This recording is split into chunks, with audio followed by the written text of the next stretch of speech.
What's up, peeps? Julian Williams here at the distance. Got a video for you guys, and then I'm gonna get ready to go to bed. Dead tired, but I just checked out this Winky Wright versus Peter Quillin. That was a middleweight bout, 10-round middleweight bout. Marked the return of Winky Wright from a 3-year absence. Just overall, Winky didn't look too bad in this fight. He just looked kind of old. Pretty much what he's one thing I can say about Winky is, man, he should definitely have taken those fights with Grady Brewer, which was supposed to be December 2009. I think he pulled out of because of money, and the bout with Macklin, because both of them went on and they defeated they were in some impressive victories when Grady Brewer took the O off of Fernando Guerrero last July, and on the other hand you had the other dude, Matthew Macklin, just faced Sergio Martinez in a decent fight and was pretty much robbed against Felix Sturm. And man, he should have just taken those fights. I think it was an injury that made him pull out of Macklin, but I think it was money that made him pull out of the Brewer fight, which was supposed to be December of '09. And last year, like March 2011, he was supposed to fight Macklin but pulled out. But just overall, man, like, this is a fight that just could have been on Showtime, to be honest with you. Yeah, Winky is a marquee name, but he hasn't been relevant in about 5-6 years now. And you know, he's only fought, like I mentioned before, he's only fought twice in the last 5 years prior to this fight.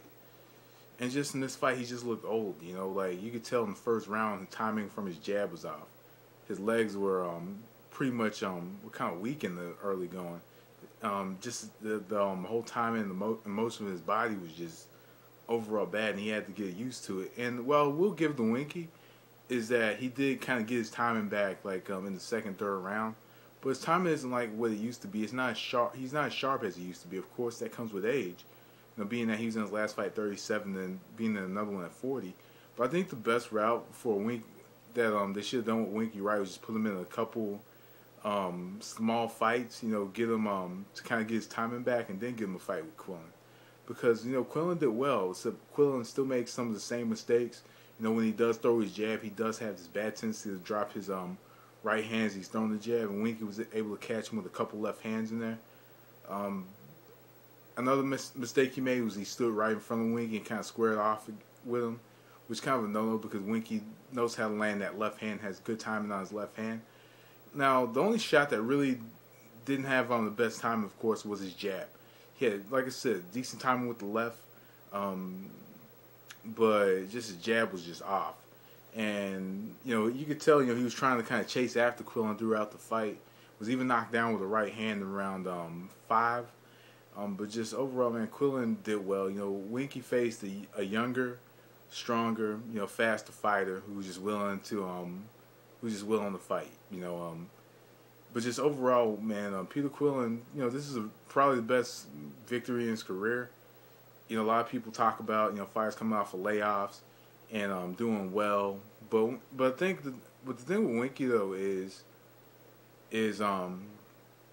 just that, you know, he quit at 37 when he was right after he peaked, and after he peaked, you know, he pretty much just stayed inactive, and that inactivity kind of hurt him a bit. So, but just overall, this fight, you know, Quillin did what he had to do. He did a great job, you know, using his movement, his jab, and his jiu to his advantage in this fight, especially against against an old Winky Wright. So you can definitely not take this victory away from Quillin. But overall, you know, that's all I have to say about this fight. You know, Quillin pretty much took this fight on my card, and that's really all I can say. But anyway, peeps, I'm out of here. That was The Distance. Thanks for watching. Peace.